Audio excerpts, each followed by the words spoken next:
BJP RSS नफरत, हिंसा और अहंकार, इन दोनों के बीच में लड़ाई हो रही है। वो सिर्फ नफरत फैलाने का काम करते हैं, एक धर्म को दूसरे धर्म से लड़ाते हैं, एक जात को दूसरी जात से लड़ाते हैं, लोगों को डराते हैं। भाइयों और बहनों, कुछ साल पहले कांग्रेस पार्टी ने कन्याकुमारी से लेकर कश्मीर तक एक यात्रा की, भारत जोड़ो यात्रा। उसमें लाखों लोग चले और यात्रा का सिर्फ एक मैसेज था, बीजेपी ने नफरत की बाजार खोल रखी है और कांग्रेस पार्टी को मोहब्बत की दुकान खोलनी है। इस विचारधारा से देश आजाद हुआ, संविधान आया और देश मजबूत हुआ। भाइयों और बहनों, नरेंद्र मोदी बड़ी बड़ी बातें करते हैं, मगर डोनाल्ड ट्रंप जो है, अमेरिका का राष्ट्रपति, वो नरेंद्र मोदी को पूरी तरह कंट्रोल करता है। पता नहीं आपने देखा या नहीं, लोकसभा में डिबेट हुई, मैंने नरेंद्र मोदी के बारे में 2-3 चीजें कही, लोकसभा से भाग गया।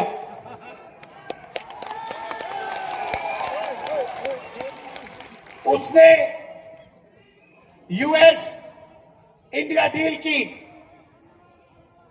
यूएस इंडिया डील में उसने हमारी कृषि का सेक्टर बेच दिया, स्मॉल और मीडियम इंडस्ट्री बेच दी, एनर्जी सिक्योरिटी बेच दी और देश का पूरा डेटा उसने अमेरिका के हवाले कर दिया। कोई भी प्रधानमंत्री बिना दबाव के ऐसा काम नहीं कर सकता है। भाइयों और बहनों, डोनाल्ड ट्रंप के पास 2 हथियार हैं। पहला हथियार, नाम आपने सुना होगा, एप्स्टीन, जिसमें नरेंद्र मोदी का पूरा चरित्र जो है, इमेज जो है, उसका जवाब एप्स्टीन फाइल में पड़ा हुआ है। और डोनाल्ड ट्रंप जानता है कि जिस दिन उसने एप्स्टीन फाइल्स खोल दी, उस दिन नरेंद्र मोदी खत्म हो जाएगा। दूसरी बात, अदानी, नाम सुने आपने? नरेंद्र मोदी अदानी को पूरा देश बेच रहा है। Airport, ports, infrastructure, solar power, wind power, cement. आपसे ये कहना चाहता हूं, कांग्रेस पार्टी बीजेपी से लड़ती है। आप देखिए, मैं आपके सामने खड़ा हूं, मैं बेल पे हूं, मेरा घर छीन लिया, मेरी लोकसभा की मेंबरशिप छीन ली, मेरे ऊपर 36 केस हैं। कभी मैं झारखंड जाता हूं, कभी महाराष्ट्र, कभी गुजरात, कभी उत्तर प्रदेश, कभी बिहार। हर 10-15 दिन में केस लड़ने कहीं ना कहीं जाना पड़ता है मुझे। मैं आपसे पूछना चाहता हूं, ममता जी पे कितने केस लगाए नरेंद्र मोदी ने? ममता जी का कितने घंटे इंटरोगेशन हुआ? मेरा 55 घंटे, 5 दिन एक के बाद एक इंटरोगेशन हुआ ईडी से। ममता जी पर कोई आक्रमण नहीं होता, ना सीबीआई, ना ईडी, ना कुछ। क्यों? क्योंकि वो बीजेपी से सीधा नहीं लड़ती। ये सच्चाई पूरा बंगाल जानता है। सिर्फ कांग्रेस पार्टी विचारधारा के बल पर बीजेपी से लड़ती है। 24 घंटा नरेंद्र मोदी कांग्रेस पार्टी पर राहुल गांधी पर, खड़गे जी पर आक्रमण करता रहता है।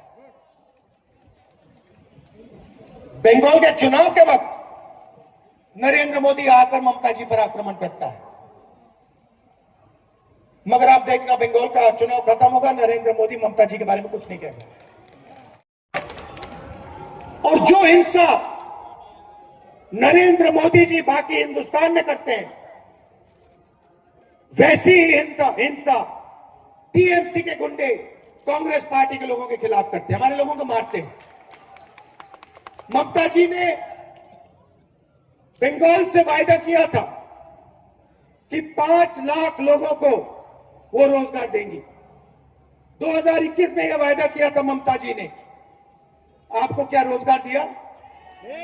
यहां पे कोई है जिसको ममता जी ने रोजगार दिया है? बिल्कुल नहीं। 84 लाख बेरोजगार युवा ने अप्लाई किया है अनएम्प्लॉयमेंट अलाउंस के लिए। यह बंगाल की सच्चाई है।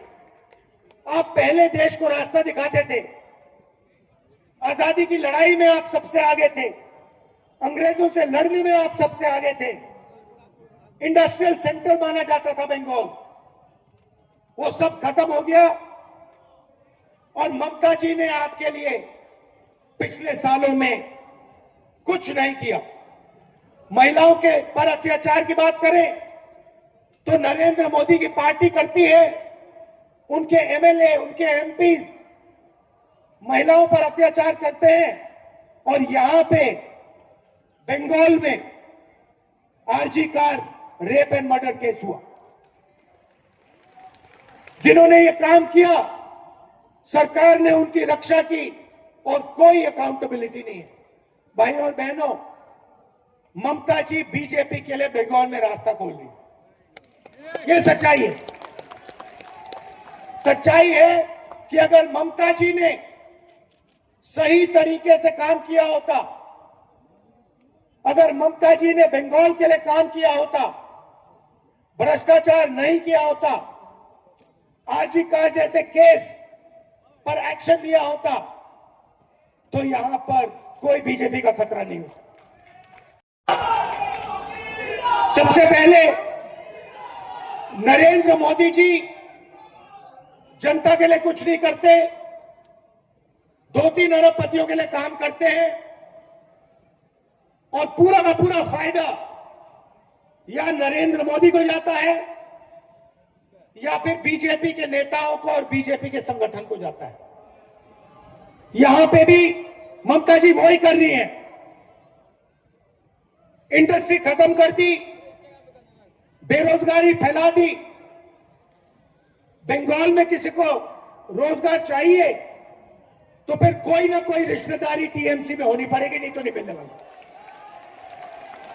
वो पूरा का पूरा काम टीएमसी के गुंडों के लिए,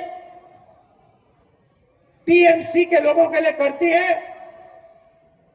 और जनता को कोई भी मदद नहीं करती। यहां पे पहले एम्बेसडर कार बनती थी, हिंदुस्तान मोटर्स की फैक्ट्रियां थी, यहां पे इंडस्ट्री का सेंटर था, सिर्फ कलकत्ता नहीं बंगाल। और उस सारे के सारे को पहले लेफ्ट फ्रंट ने और उसके बाद ममता जी ने खत्म कर दिया। भाइयों बहनों, कहना नहीं चाहिए, मगर अगर नरेंद्र मोदी जी भ्रष्टाचार करते हैं तो ममता जी भी उनसे कम नहीं है। आप देखिए, टीएमसी पार्टी ने शारदा चिट फंड स्कैम किया, रोज वैली चिट फंड स्कैम किया। शारदा स्कैम में 1900 करोड़ रुपए, 19,000 करोड़ रुपए जनता से चोरी किए। रोज वैली चिट फंड में 6,600 करोड़ रुपए चोरी किए। कोल स्मगलिंग स्कैम किया, इलीगल माइनिंग करते हैं और गुंडा टैक्स पूरे बंगाल पे उनका लगता है। कंपनी का सच्चा नाम अदानी नहीं है, सच्चा नाम मोदानी होना चाहिए, मोदानी। क्योंकि जो भी ये करता है नरेंद्र मोदी, ये 2-3 अरबपतियों के लिए करता है। और अदानी कंपनी का पूरा फाइनेंशियल रिकॉर्ड डोनाल्ड ट्रंप के हाथ में है। इसलिए डोनाल्ड ट्रंप ने नरेंद्र मोदी को पकड़ रखा है और जो भी डोनाल्ड ट्रंप चाहता है वो नरेंद्र मोदी करता है। अगर नरेंद्र मोदी कहता है, अगर डोनाल्ड ट्रंप कहता है नरेंद्र मोदी जंप मारो, झटके से नरेंद्र मोदी जंप मारता है। अगर नरेंद्र मोदी को डोनाल्ड ट्रंप कहता है जाओ इजराइल जाओ, 2 मिनट के अंदर नरेंद्र मोदी इजराइल पहुंच जाता है। तो सबसे कहते हैं कि ये देशभक्त हैं, मगर इनका पहला काम देश को बेचने का है। सही बात, ये बंगाल का हर व्यक्ति जानता है।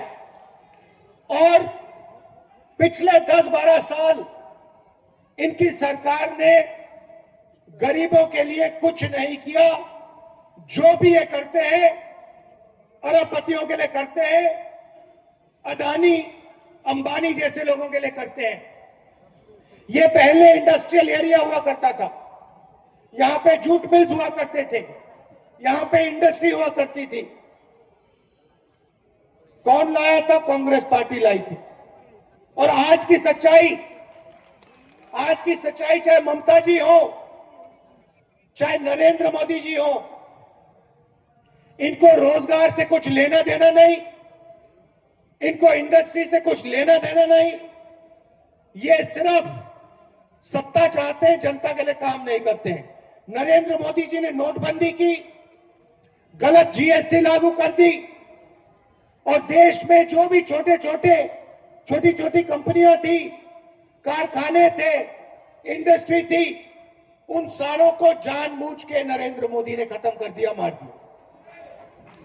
और जो काम नरेंद्र मोदी हिंदुस्तान में कर रहा है, वही काम टीएमसी और ममता जी आपके बंगाल में कर रही है। कि हिंदुस्तान में सिर्फ एक शक्ति आरएसएस, बीजेपी और नरेंद्र मोदी को हरा सकती है, और वो शक्ति कांग्रेस पार्टी है, कांग्रेस पार्टी की विचारधारा है। भाइयों और बहनों, आप कांग्रेस पार्टी को यहां मजबूत कीजिए, घबराइए मत। कांग्रेस पार्टी को आप यहां वोट दीजिए, कांग्रेस पार्टी को मजबूत कीजिए, हमारे कैंडिडेट्स को विधानसभा में भेजिए, क्योंकि वही रास्ता है आरएसएस और बीजेपी को हिंदुस्तान से हटाने का। नरेंद्र मोदी को ममता जी की पार्टी नरेंद्र मोदी को हिंदुस्तान में नहीं हरा सकती है। नरेंद्र मोदी ये बात जानता है। नरेंद्र मोदी को असली खतरा कांग्रेस पार्टी और कांग्रेस पार्टी की विचारधारा से। यह मैसेज आपको देना चाहता था। कांग्रेस पार्टी को आप पूरा समर्थन दीजिए, दिल से समर्थन दीजिए, कांग्रेस पार्टी की विचारधारा की रक्षा कीजिए, कांग्रेस पार्टी की विचारधारा से जुड़िए और फिर देखिए हम बीजेपी का क्या करते हैं। हम चाहते हैं कि बंगाल एक बार फिर देश को रास्ता दिखाए। हम चाहते हैं कि एक बार फिर बंगाल हिंदुस्तान का इंडस्ट्रियल सेंटर बने। हम चाहते हैं कि एक बार फिर बंगाल में बेरोजगारी खत्म हो। इसीलिए आप कांग्रेस पार्टी को समर्थन दीजिए। यहां पे शुभांकर जी हैं, आइए जरा। ये पूरे दम से लड़ते हैं, बीजेपी के खिलाफ लड़ते हैं। इनका पूरा समर्थन कीजिए, इनको जिताइए और कांग्रेस पार्टी की यहां सरकार लाइए। बहुत बहुत धन्यवाद। नमस्कार, जय हिंद।